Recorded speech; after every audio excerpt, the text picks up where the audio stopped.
Bismillahirrahmanirrahim.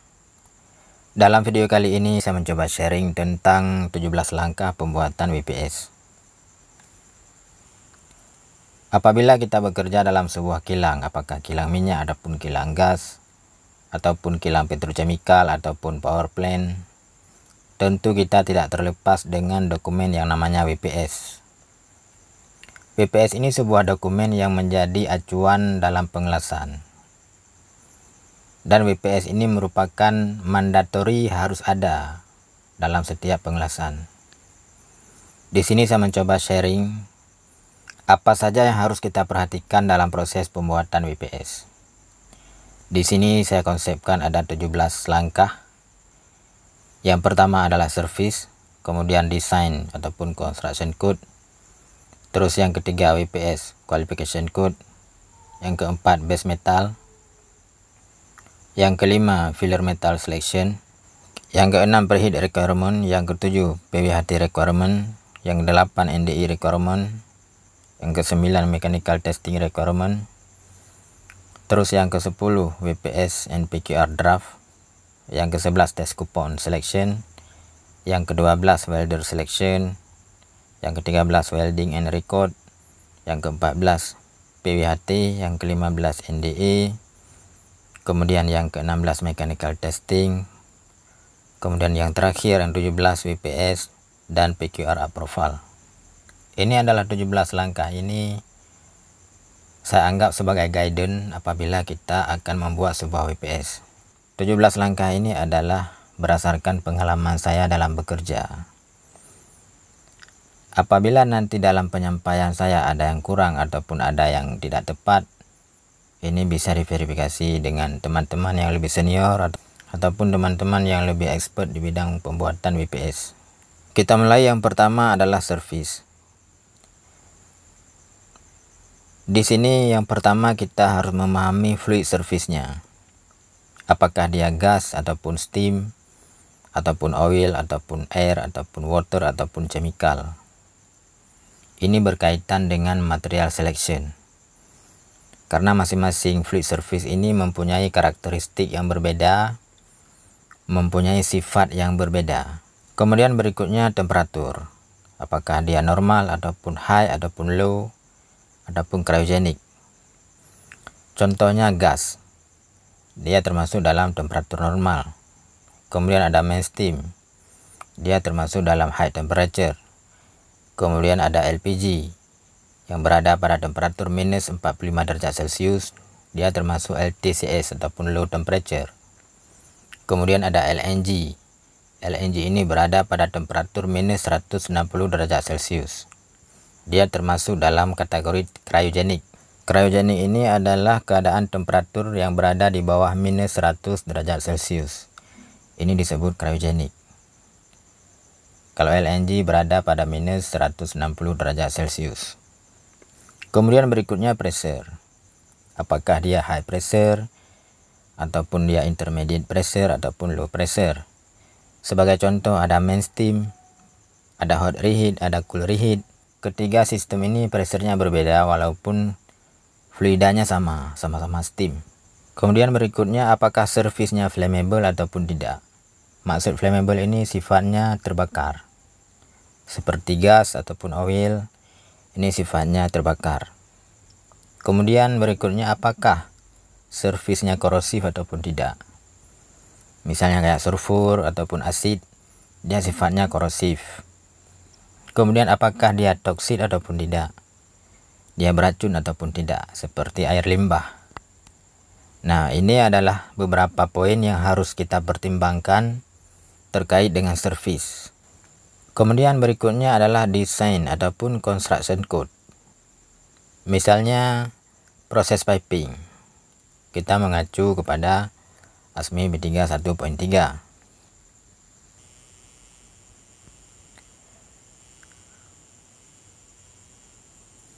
Kemudian power piping mengacu kepada ASME B3 1.1.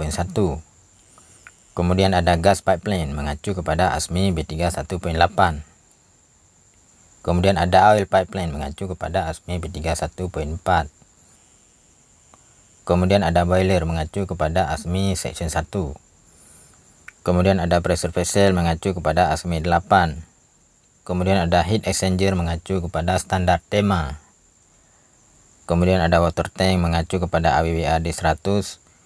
Kemudian ada oil tank mengacu kepada API 650.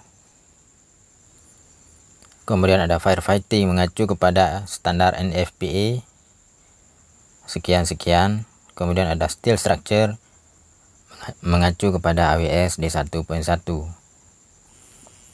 Nah, artinya sebelum kita membuat WPS, kita harus menentukan dulu construction code-nya yang mana.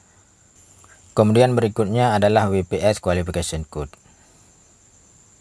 Yang tadinya adalah design code, kemudian di sini adalah WPS qualification code. Misalnya di sini saya buat list secara garis besar. Untuk piping dia mengacu kepada ASME section 9. Kemudian untuk pressure vessel dia mengacu kepada ASME section 9. Kemudian untuk exchanger juga mengacu kepada ASME 9. Pipeline mengacu kepada API 1104. Kemudian ada water tank mengacu kepada AWS D1.1. Kemudian ada water pipe mengacu kepada AWS D1.1 atau ASME 9. Kemudian ada oil tank dia mengacu kepada ASME 9. Kemudian ada steel structure mengacu kepada AWS D1.1. Kemudian berikutnya base metal. Kita harus mengetahui spek numbernya. Misalnya apakah dia A106 grade P, apakah API 5L grade XX sekian, apakah dia A335 grade P91 misalnya. Kemudian kita harus mengetahui ukuran dan dimensinya. Berapa diameternya kalau pipa, berapa panjangnya. Kemudian thickness-nya, kemudian pin number-nya, kemudian group number-nya, dan chemical composition. Ini harus kita pahami.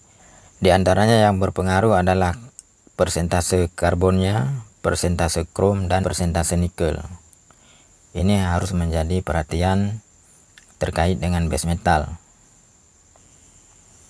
Kemudian berikutnya filler metal selection. Ketika kita sudah mengetahui base metal, selanjutnya kita harus menentukan filler metal yang relevan dengan base metal. Misalnya yield strength-nya, ataupun chemical composition-nya, ataupun size. Kemudian brand dari kawat las, kemudian AWS class dari kawat las. Ini harus kita seleksi yang sesuai dengan base metal yang akan dilas. Kemudian berikutnya preheat requirement. Apakah pada saat production well nanti line ini perlu preheat ataupun tidak? Ini harus kita verifikasi sebelum mulai pembuatan WPS. Kenapa demikian? Karena proses preheat ini requirement-nya bermacam-macam. Karena di sini juga terkait dengan manpower, terkait dengan equipment, terkait dengan tool, dan terkait dengan consumable. Kemudian berikutnya PWHT requirement. Apakah dalam pembuatan WPS ini perlu PWHT ataupun tidak? Di antara poin-poin yang harus kita pahami adalah prosedur, jumlah thermocouple yang dipasang, kemudian heating rate temperature-nya berapa, holding temperature-nya berapa, holding time-nya berapa, cooling rate temperature-nya berapa. Kemudian berikutnya NDE requirement. Ada berapa jenis NDE yang harus kita lakukan dalam pembuatan WPS tersebut. Kemudian berikutnya kita juga harus memahami mechanical testing requirement. Misalnya diantaranya ada tensile test, ada bending test, ada impact test, ada macro test, ada corrosion test, ada harness test. Perlu diverifikasi berapa jenis mechanical testing yang wajib ada dalam WPS tersebut. Kemudian berikutnya WPS dan PQR draft. Jadi masing-masing qualification code dia mempunyai draft tersendiri, mempunyai format tersendiri. ASME 9 dia punya format sendiri, API 1104 dia punya format sendiri, AWS juga punya format sendiri. Kemudian dari format ini kita membuat sebuah draft yang menjadi acuan dalam pelaksanaan pengelasan tes kupon berikutnya. Kemudian tes kupon selection. Di antaranya yang harus kita perhatikan adalah bahwa test coupon ini harus relevan dengan base metal yang akan kita weld. Kemudian dia qualified by.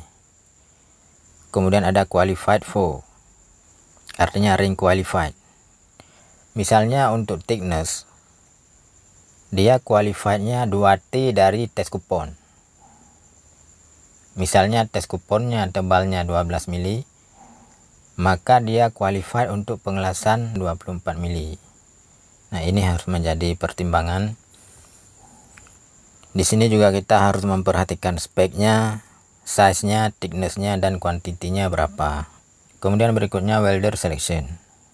Kita harus mencari welder yang experience dan yang mempunyai skill yang sesuai dengan material yang akan kita las. Kemudian berikutnya adalah tahapan welding dan record.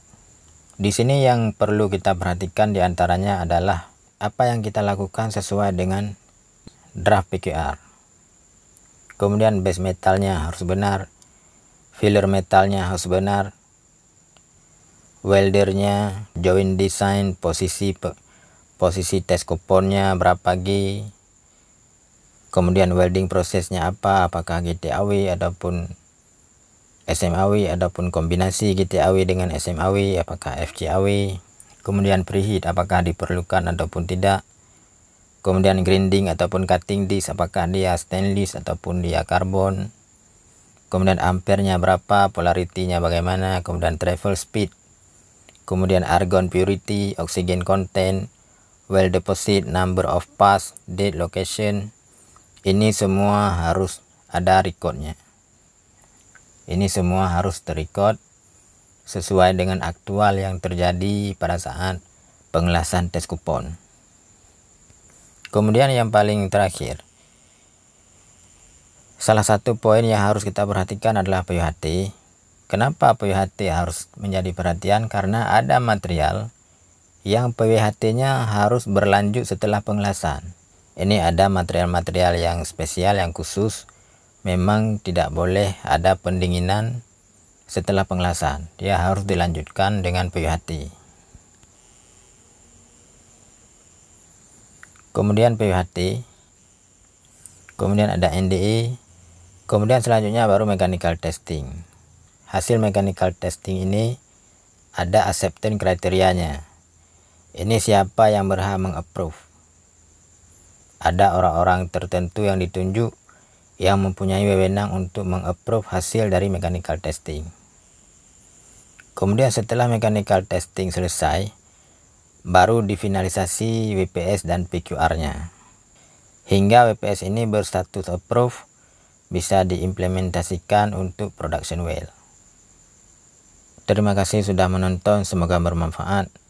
Abaikan penjelasan yang keliru, saya akhiri. Wassalamualaikum warahmatullahi wabarakatuh.